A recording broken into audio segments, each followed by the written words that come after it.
तुम्हारे लिए कोई तुमसे प्रेम नहीं करता, जो करता है वो अपने लिए करता है। खोने का डर, न पाने का डर, सब कुछ खत्म हो रहा है मेरे अंदर से। समय रहते रहते है ना, भजन इतना हो जाए ना कि नस नाड़ियों में चलना शुरू हो जाए। जितना प्यारा उनका नाम है ना, उतना प्यारा नाम अभी हम ले नहीं पाए। अभी तो बहुत घिसना है अपनी जीवा को। जब भजन संपूर्ण हो गया और मेरे वो सब कुछ वैभव मेरे सामने था, मेरा हाथ बढ़ाने की देर थी बस। कि पत्ता टूटा डाल से ले गई पवन उड़ाए, अब के बिछड़े कब मिले कहीं दूर पड़ेंगे जाए।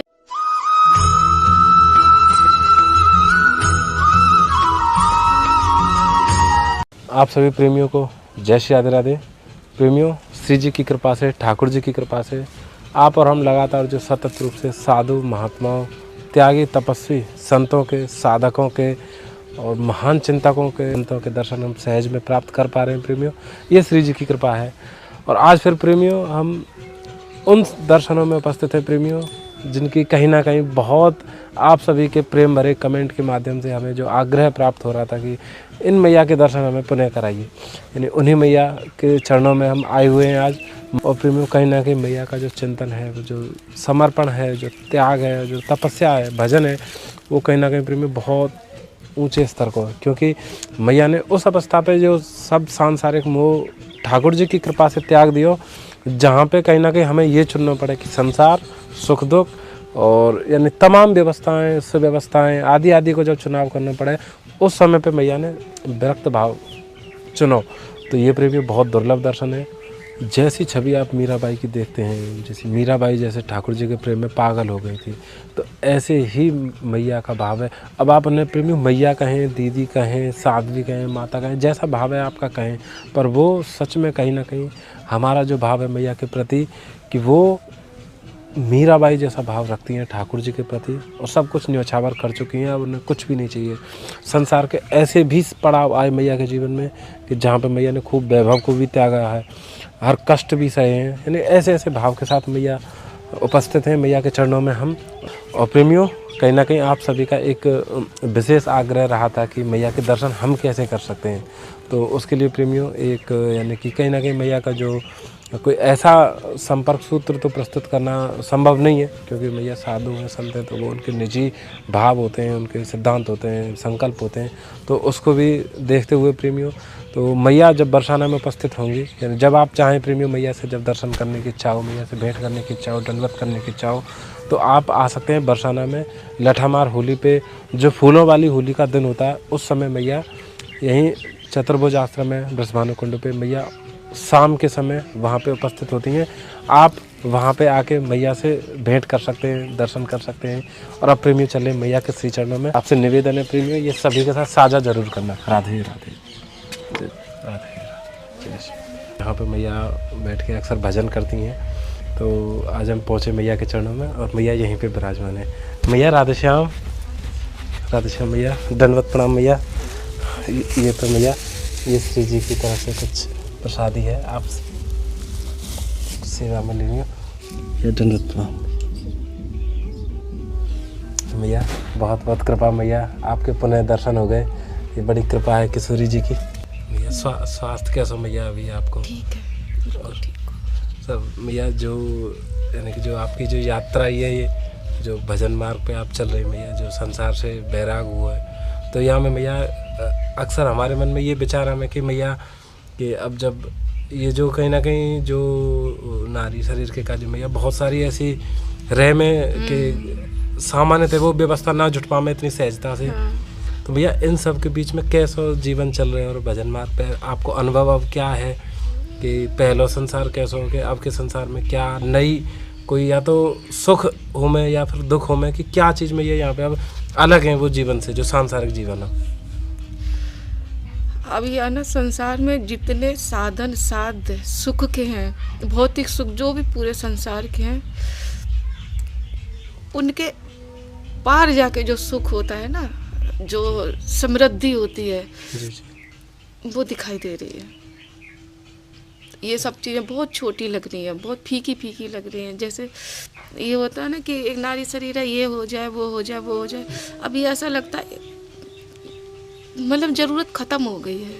चाह नहीं जिसको कहते हैं, चाह ख़त्म हो गई है कि अभी कुछ चाहिए, क्योंकि इतना सामने जो दिख रहा है ना, उसके आगे ये सब कुछ फीका फीका है। फ़र्क नहीं पड़ रहा है कि क्या आएगा क्या जाएगा, कौन रहेगा कौन चला जाएगा। तो भैया एक सामान्यतः विचार रहे कि जीवन जीने के काजे बहुत सी चीज़ें संसाधन जुटाने हो में, तो ये कैसे प्रभु की कृपा है रही है भैया कि कैसे? मुझे पता ही नहीं कैसे हो रही है। मैंने सच में मैंने नहीं सोचा था। मैं जिस समय इतने समय ब्रज में बिल्कुल अकेली ही 2-3 जोड़ी कपड़े के साथ आई थी, और मुझे खुद नहीं पता था उस समय पर मैं किस तरह से निर्वाह करूँगी, अपना कैसे अनुष्ठान संपन्न कर पाऊँगी, क्योंकि मौसम का इतना वो था, सर्दी इतनी भयंकर, बारिश भी साथ में। 1-2 जनों को जैसे बोला भी तो कि कुछ, फिर मन में सोचा कि क्या कहें किसी को बेकार में मतलब परेशान करना। जमुना मैया से प्रार्थना करी और राधा रानी से प्रार्थना करी कि अब तुम ही देखने सुनने वाली हो, बचाओगी तो बचा लेना, डूबोगे तो डूबो ना। डूबने का मतलब यही है कि भजन पूरा ना हो पाना डूबने से भी बदतर है। तो भजन पूरा ना हो तो मतलब वो स्थिति डूबने से भी बदतर है ना। तो भजन पूर्ण हो जाए, बाकी चाहे कुछ भी बिगड़ जाए, चाहे कुछ भी हो जाए, लेकिन कुछ नहीं हुआ, कुछ नहीं हुआ। ऐसे खुले आसमान नीचे समय बिताया है, पूरी सर्दी। जी भैया, सारा समय मेरा इतना भजन संपूर्ण हुआ मेरा कि कोई कल्पना भी नहीं कर सकता। ये राधा रानी की कृपा ही है। उन्हीं से विनती करी, जमुना महारानी से विनती करी थी हमने। और प्रेमियों, एक चीज़ जो मैया जो बता रही है वो ये है कि क्योंकि मैया का जो अनुष्ठान होता है, जो पिछले जो पूरी सर्दियों का समय रहा है वो यमुना मैया के किनारे पे ही बीता है। क्योंकि कितने समय का मैया, पूरा 3 महीने का 3 महीने का अनुष्ठान था, और वो पूरा यमुना मैया के तट पे ही निकला है। जिस पे मैया, क्योंकि इस बार तो सर्दी भी बहुत विकट पड़ी है। क्या हुआ, बारिश भी आ गई। जी हाँ, तो अब उठ नहीं सकते ना, पूर्ण तो करना होता है उस समय पर। और मतलब ऐसे वो कोहरा होता है ना, टपकता है इस तरीके से, और कुछ नहीं दिखना, 2 कदम पे भी नहीं दिखता, पैर सुन्न पड़ जाते थे। यहाँ पाँव रखते थे तो यहाँ पड़ता था, लेकिन कुछ नहीं हुआ, कुछ भी नहीं हुआ। मतलब ये कितने अचंभे की बात है ना। ये कृपा जो समझते हैं जी उनको पता चलती है। कैसे पता चलती है कि जिसका विश्वास पूर्ण नहीं है, जिसके अंदर शंका है, चाहे वो स्त्री शरीर है या पुरुष शरीर है, तो वो एक विचार करे कि त्रेता के ऋषि मुनि थे जी, उन्होंने इंतजार करा द्वापर तक के लिए। उनको बोला राम जी ने द्वापर में दर्शन देंगे, तो वो गोपी बन के आगे द्वापर में रहे ना जी। तो द्वापर के ऋषि मुनि कल की तक क्यों ना रहेंगे? वो भी तो यही है, वो भी यही। तो वो क्या देखते ही नहीं है? कितनी बड़ी बात है, बहुत बड़ी बात है। पूर्ण विश्वास करने के लिए इतनी अच्छी अच्छी बातें हैं, जो ऐसा नहीं है सिर्फ लिखे हुए हैं, सिर्फ लिखी नहीं है, निजी अनुभव में है, संतों के अनुभव में, अपने खुद के निजी अनुभव में। तो अपने बारे में ही बोल सकती हूँ, जो मैंने चख लिया है वो मैं अपने बारे में ही बता सकती हूँ कि कितना मीठा है। अभी मैं भजन का स्वाद किसी को नहीं पता है। जो भजन का स्वाद होता है ना, संसार की किसी वस्तु में वो स्वाद नहीं है। मैया, जैसे हमारे जीवन में ये सारी चीज़ें घटना घटे हैं कि अक्सर जो सांसारिक जीवन है या में कहीं ना कहीं कोई चीज़ ऐसी होवे जैसे जाको हम बहुत तन मन से प्रयास करें कि ये चीज़ हम प्राप्त कर ले में वस्तु है, कोई भी अमुक वस्तु है, कोई भी पदार्थ है, हम बात प्राप्त करके मैया फिर हमें आगे का और वस्तु की लालसा बढ़ जावे कि अब हम बाय प्राप्त करें। तो मैया, क्या भजन जब हम करें तो भजन के बाद भी कोई और चीज़ प्राप्त करने की इच्छा बढ़े कि क्या यह मार्ग में ये क्या चीज़ है मैया? मेरी में मन में इच्छा थी जी। मैंने जब भजन शुरू किया, मेरे मन में, सत्य बोलूं तो मेरे मन में भी इच्छा थी कि मुझे ये चाहिए। भजन करते रहे, जब भजन संपूर्ण हो गया और मेरे वो सब कुछ वो मेरे सामने था, मेरा हाथ बढ़ाने की देर थी, बस 1 कदम के आगे सब कुछ था। मैं चाहती तो मुझे जो चाहती वो सब मिलता, लेकिन मेरी चाह नहीं खत्म हो गई। वो चाहना ही खत्म हो गई। अभी तो पीड़ा पता है क्या है, अभी ऐसा लगता है जितना प्यार है उनका भजन, उनके नाम का तप है ना, भजन जप जिसको कहते हैं जी जी, उतना प्यारा अभी तो हम ले ही नहीं पाए। अभी तो बहुत बाकी है। उतना प्यारा अभी कहाँ निकला ही नहीं है मुख से, जितना प्यारा उनका नाम है ना, उतना प्यारा नाम अभी हम ले नहीं पाए। अभी तो बहुत घिसना है अपनी जीवा को। जय हो मैया। हम जैसे जीवन को उद्धार कैसे होगा, कल्याण कैसे होगा? हम तो इतना भजन भी, हम तो नाम मात्र को भी भजन नहीं कर पावे, और थोड़ा सा भजन कर ले में तो बस संसार में गाते डोले कि हम प्रभु की हम पे कृपा है गई। तो ऐसा सहज है क्या मैया संसार में कि नहीं? पहले बेस्वादी से, जैसे बीमार रहते हैं ना, बेस्वाद चीज़ें पाई जाती हैं ना, इस जब बीमारी ठीक हो जाती है धीरे धीरे फिर वो स्वादिष्ट चीज़ें मिलने से, इसी तरीके से मन लगे ना लगे, जप के बिना कुछ नहीं हो सकता, ये परम सत्य है। जब तक आप मंत्र जाप नहीं करते हैं तो संसार की कोई भी विधि कर ले आप, सांसारिक चीज़ें तो आप प्राप्त कर लेंगे, लेकिन वो सांसारिक चीज़ें ही प्राप्त कर सकते हैं। और जो अनंत सुख की अनुभूति है ना, वो इसी से ही मिलेगी। वो जप के अलावा दूसरा कोई साधन साध्य नहीं है जो इस अनुभूति को तुम्हें महसूस करा सके। जय हो मैया। आप इतना जो ये मार्ग पे चलते चलते जो विश्वास दृढ़ है, यानी कि हमें हटना नहीं है या मार्ग से, तो यहाँ की प्रेरणा यानी जैसे हम कहें क्या इतने मोटिवेट कैसे रहे में? हम तो मैया थोड़े से जैसे विचलित भये तो हमें लगा कि या तो हमारा कोई पाप हमने करो बा को फल मिल गया, भजन करते करते तो, और हमें ऐसा लगे कि नहीं भजन कर रहे हैं तो हमें सुख की अनुभूति होनी चाहिए। तो भैया वास्तव में सुख और दुख ये कौन सी चीज़ की प्राप्ति थे? लगे कि हम वास्तव में भजन कर रहे हैं, प्रभु कृपा कर रहे हैं। करते रहो, एक क्षण ऐसा आएगा कि कृपा हो जाए। कैसे? अभी एक अनुभव बताऊं कि बहुत समय पहले की बात होगी ना, मैं बहुत परेशान होगी पूजा करते करते ठाकुर जी की, तो मेरे मन को ऐसे ही आया कि बोले कितने दिन तक तुमसे करें, सुनते ही नहीं हो, बोले दुख पर दुख दिए ही जा रहे। एक हद होती सहने की, अब शरीर में क्षमता नहीं है सहने की, मेरी स्थिति मरने तक की पहुंच गई है कि कहाँ जाए क्या करें। अब मुझे फिर एकदम से जो कहते ना डूबते को तिनके का सहारा, तो मन को ऐसा आया कि सब लोग बोलते हैं, अब राधा रानी के पास जाऊंगी, उनको बोलूंगी तब वो तुम्हें बोलेंगी, तब तुम सुन लोगे हमारी। मैं आई यहाँ पर जी। जिस दिन से आई हो ना, दुनिया के लोग क्या सुख पाते होंगे, वो सुख जो है ना इनके चरणों में बैठ के सब खोने का के बाद का जो सुख है, वो अनुभूति का अलग ही आनंद है कि अब तो चाह ही नहीं है, मिल जाओ तो ठीक है, नहीं मिलो तो ना ठीक है। खाली दुख इसी चीज़ का कि बस समय रहते रहते है ना भजन इतना हो जाए ना कि नस नाड़ियों में चलना शुरू हो जाए। इतना प्रयास तो करना ही चाहिए सबको, सबको करना चाहिए, क्योंकि किसी भी चीज़ की विधि से अंत समय में वो विधि काम नहीं आ सकती है। कोई विधि तुम्हें मोक्ष नहीं दे सकती सिवाय भजन के। मंत्र जाप मम दृढ़ विश्वास, आज भगवान श्री राम ने ही कह दिया है, लिख दिया रामचरितमानस में, तो फिर कुछ शंका का तो कोई विषय ही नहीं है। उसी को पकड़ के दृढ़ विश्वास कर लो, जो मिलता जाए ग्रहण कर लो, नहीं मिले उसे स्वीकार कर लो। भैया जैसे कि हमें कोई अमुक वस्तु प्राप्त हो जाए, जो कहीं ना कहीं सुख सुविधा को कोई वो बने, साधन बने, तो भैया हम बाके प्रयोग करते करते यानी बाके साथ रहते रहते इतने ज़्यादा मलिन है जामे संसार के इतने आदि है जामे कि हम प्रभु भूल जामे। तो ऐसी स्थिति में भैया हम कैसे, क्योंकि हम तो इतने सांसारिक है कि हमारा मन तो तिनका भर की चीज़ से सुख मिल गए हो, हम वही में लग जामे प्रभु भूल जामे। तो ये तो भैया हम बहुत पाप कर रहे हैं। तो कैसे प्रभु हर क्षण कैसे याद रखें, हम पे ये नहीं बन पा रहे। सब सुख मिलने लग जाए ना, उस समय एक क्षण के लिए आंख बंद करके बैठ जाए, खाली इतना अनुभव कर ले कि हमारे को किसी है ना एक बॉक्स के अंदर बंद करके बाहर से ताला लगा दिया गया है। इतना अनुभव करे कि जब उसके अंदर बंद करके ताला लगा दिया गया, फिर महसूस करे कि उसे कैसा लग रहा है। उस जो छटपटाहट को महसूस जब करोगे ना, तब वो समय याद आ जाएगा जब जो थैली के अंदर गर्भ के अंदर बैठे थे। सोचो क्या गति थी। भजन नहीं करोगे फिर वही 84 में अलग अलग योनियों में जाओगे, अलग अलग जीव जंतु उनके दूध पियोगे, उसी में रहोगे। तो सोचो उस पीड़ा को महसूस करो एक क्षण के लिए। जिसने ये महसूस कर लिया ना, नहीं महसूस हो रहा हो ना, जैसे वो खुद कहे ना किसी से तो मुझे बंद करो, मैं 1 मिनट के लिए इसमें रहना चाहती हूँ, उसे पता चल जाएगा कि क्या पीड़ा होती है जीव की उस समय पर।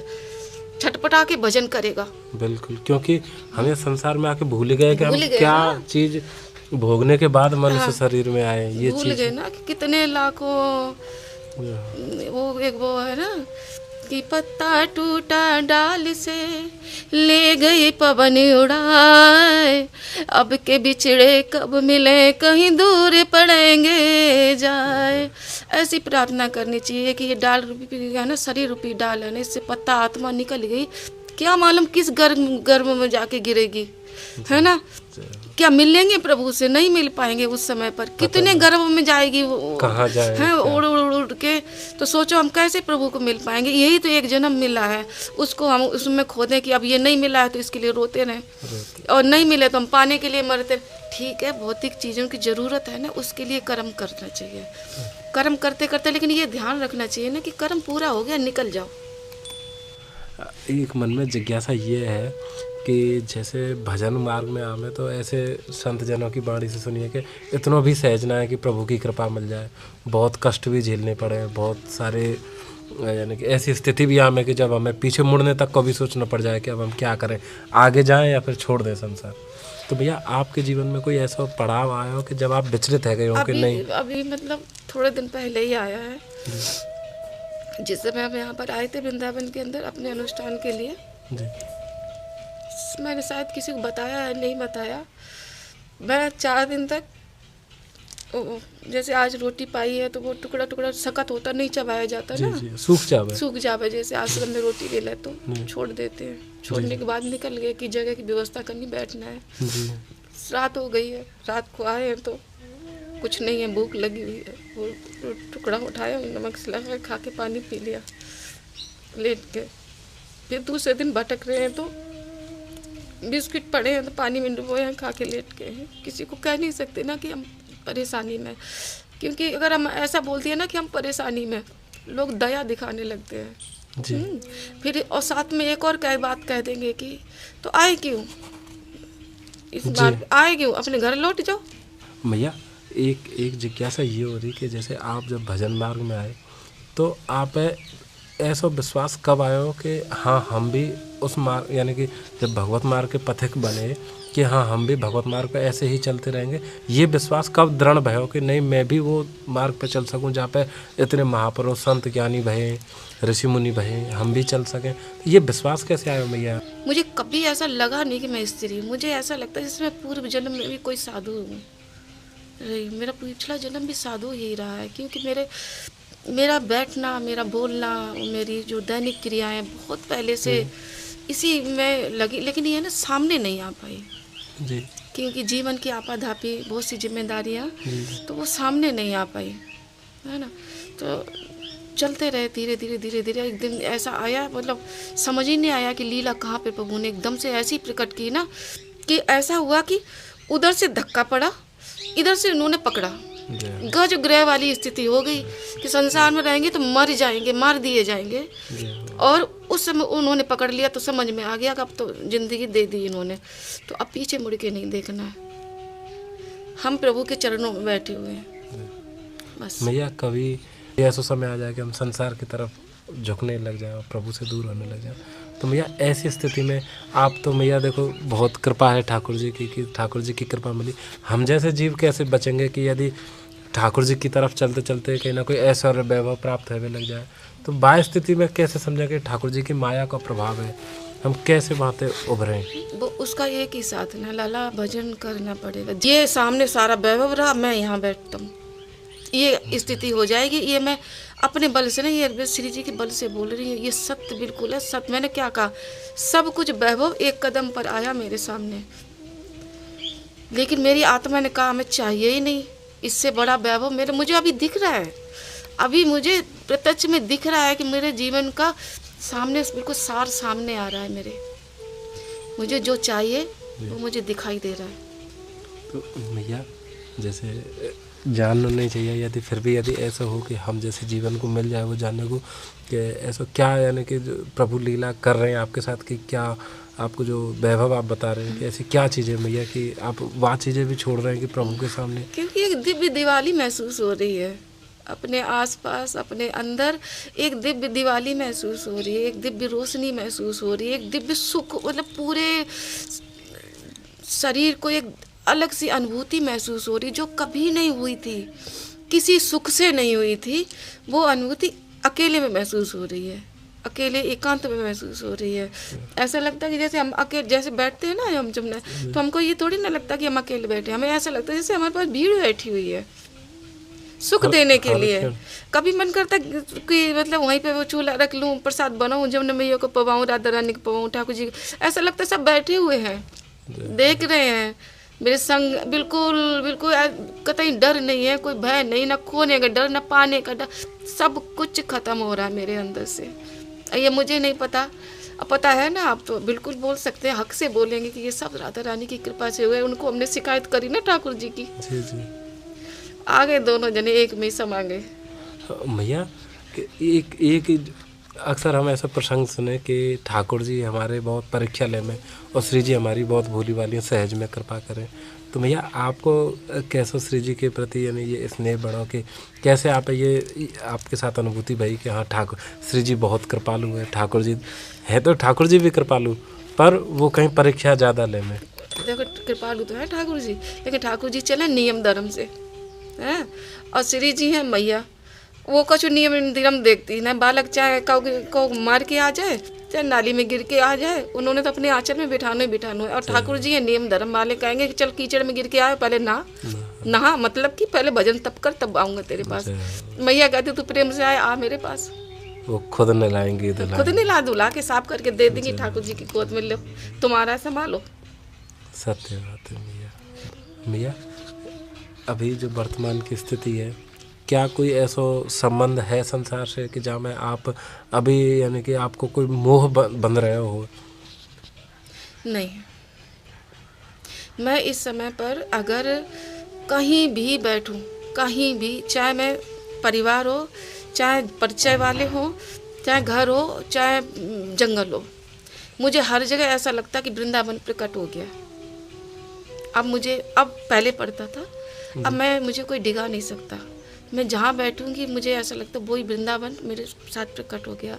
अब उस स्थिति पर हूँ, अब कोई फर्क नहीं पड़ता, कहीं भी रहूँ, कहीं भी रहूँ, किसी के पास, किसी के साथ, अकेली दुकेली, भीड़ में, आदमी औरत, कुछ फर्क नहीं पड़ेगा मुझे। सब एक से, क्योंकि जो ऊर्जा मेरे अंदर है ना, मेरे आसपास जो ओरा बना हुआ है, उस ओरे के अंदर वो किसी को नहीं आने देंगे, न दूषित भाव को आने देंगे, न दूषित आत्मा को आने देंगे। हाँ भैया ऐसा बता मैं कि संतन के काजे या तो एक जैसे संतन के लिए एक दिन यदि आप खूब मिष्ठान आदि रख दो, खूब उन्हें भी आनंद से पाएंगे, और अगले दिन भले ही मतलब सूखी रोटी दे दो, वो भी उतने ही प्रेम से पाएंगे। बताए ना, अब कुछ फर्क नहीं है। और ये होता है मेरे साथ, हर तीसरे दिन यही होता है। कभी खूब अच्छा प्रसाद पाती हूँ बैठ के, किसी दिन ऐसा ही हो जाता है, कुछ बस हो गया, जो भी थोड़ा सा मिल गया, पा लिया, लेट गए, हो गई, ऐसा होता है। भैया ऐसा कोई भाव अंदर से नहीं आवे कि आज कैसी लीला है, कल कैसी लीला है? नहीं, इतना प्रेम ही इतना अथाह हो रहा है इस समय पर, इतना अथाह प्रेम महसूस हो रहा है कि शिकायत ही नहीं रही मुझे। अभी इस समय कोई शिकायत ही नहीं है, राधे श्याम जू से कोई शिकायत ही नहीं है, क्योंकि हमें सत्य समझ में आ गया। संसार के ना प्रेम, ये क्षणिक प्रेम है ना, सिर्फ अपने स्वार्थ बस देगा। तुम्हारे लिए कोई तुमसे प्रेम नहीं करता, जो करता है वो अपने लिए करता है। उसके राह सुर में सुर मिला दो तो तुम हमारे, हमने अपना सुर अगर बता दिया तो तू कौन और मैं कौन। प्यार ये गया, प्रेम वो गया, इज्जत वो गई, सम्मान वो गया, कोई नहीं सोचता, कोई किसी के लिए किसी से प्रेम नहीं करता, सब अपने लिए सबसे प्रेम करते हैं। स्वार्थ हाँ, बस वो स्वार्थ है, मतलब किसी भी भाव में हो, किसी भी भाव में हो, जरूरी नहीं कोई मतलब अलग बे वाली बात करूं मैं, किसी भी भाव में हो। अगर तुम किसी के काम के नहीं हो तो तुम फिर कुछ नहीं हो उनके लिए। अगर तुम उनका कोई काम नहीं आ रहे हो फिर तुम फिर कहीं भी जाओ, कहीं भी रहो, कोई फर्क नहीं उनको पड़ेगा। अगर तुम उनको काम आ रहे हो तो वो तुम्हें खोज के उठा के रखेंगे आके अपने पास। जी जी, ये है संसार। भैया पर ऐसी स्थिति में तो हमारे मन में बहुत दोष भाव आ जाएगा कि यदि हम जैसे कि पिछले कछु समय से इनके यानी कि मान के चलो कि एक ऐसा उदाहरण है कि हम उनके कोई काम काज में हाथ बटाते आ रहे हैं, प्रेम से खूब सारी चीज़ें क्रियाकलाप कर रहे हैं, और कभी ऐसा समय आ जाए कि कभी हमें उनकी आवश्यकता पड़ गई और मन में ऐसा भाव विद्यमान है कि हाँ वो भी हमारा उतना ही साथ देंगे, और वह समय पे वो या तो मन इनकार कर दें, तो भैया फिर अंदर से द्वेष भाव प्रकट है जाए। और हम ठाकुर जी की उपासना करवे बारे, तो ये मैया पाप में गिनो जावेगो कि ये क्या चीज़ हो गई? तो यही तो बल होता है भजन का, यही तो बल होता है भजन का। जब भजन का बल आएगा ना, तो अगर किसी की सेवा या सहयोग या साथ दोगे तुम, तो सामने से वो चाहना नहीं रहेगी कि हमें ज़रूरत पड़ेगी तो ये भी हमारे काम आएंगे। तुम्हें ज़रूरत पड़ी, वो काम पर नहीं आए ना तुम्हारे, तो तुम्हें पीड़ा नहीं होगी, क्यों तुम जानते हो। ये प्रेमियों मैया का भाव है ठाकुर जी के प्रति, क्योंकि कोई जैसे भी ठाकुर जी को क्योंकि रिझाने के अपने अपने साधुओं की पद्धतियाँ हैं, क्योंकि जो मैया ठाकुर जी की सेवा में होते हैं, तो मैया ये तो ये जो वाक्य हैं इनमें जो गहराई है वो तो मैया ही जाने। हम तो कहीं ना कहीं बहुत उतनी ज़्यादा गहराई तक नहीं समझ सके, पर मैया हम पे बहुत कृपा करी आपने कि आपने थोड़ा सा समय दिया सत्संग के लिए। कुछ हम जैसे जीवन को कुछ प्राप्त हुए आपकी वाणी से, हम पे ऐसी कृपा बनाए रखे मैया कि ऐसे ही संतन के चरणों में दंडवत करते रहें। बेटा जिसको कहते हैं ना माँ जन्म देती है ना, उस भाव से मैं तो बेटा स्वरूप में मानती हूँ, ऐसा भाव रहता है मेरा। बस मैया ऐसे ही कृपा बनाए रखें इस बालक पे कि संतों के चरण नहीं छोड़ें कभी, संसार की मलिनता से बचे रहें, और ये संसार छूट जाए तो बहुत जल्दी छूट जाए मैया। खुश रहो, खूब खुशी रहो बच्चा, खूब खुशी रहो।